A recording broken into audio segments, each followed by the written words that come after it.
Obama's mess in the Middle East is growing even more unstable. Iranian-backed Houthi rebels took over the government and presidential palace in Yemen shortly after the Obama administration abandoned our embassy there and was forced to quickly evacuate the country. Saudi Arabia has bombed the Iranian militia in an effort to prevent the spread of violence into their country. The situation escalated over the weekend when the Houthis launched a Scud missile into Saudi Arabia, targeting the King Khalid airbase. The Saudis shot down the Scud and there were no casualties. They have also responded with a new round of airstrikes against the Houthis.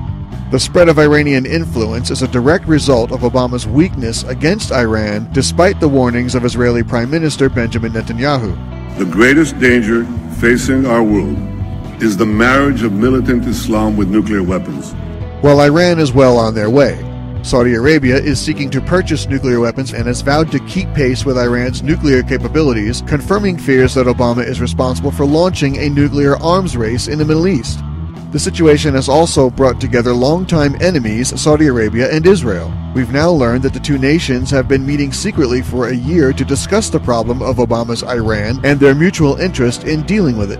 Israel has its own problems with Hamas and now with ISIS threatening the Israeli Druze community, who is calling for Netanyahu to start bombing the Islamic State. But it is a huge move for Saudi Arabia, who at the end of the day is another Islamic nation that doesn't recognize Israel's right to exist. They are willing to meet with Israel while they are at the same time snubbing Obama along with other leaders in the Middle East.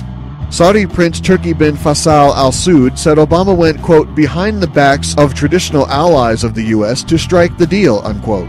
He also said Obama dealing with Iran at all was ill-advised and that he obviously failed to learn from the violations of North Korea.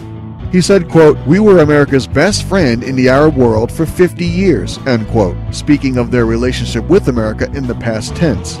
Way to go, Barack. Your catastrophic foreign policy has managed to embolden our enemies and cost us the friendship of our allies all at the same time. Thanks for listening, and be sure to catch The Weekly Ray Warner Show and subscribe at iTunes or at theraywarnershow.com.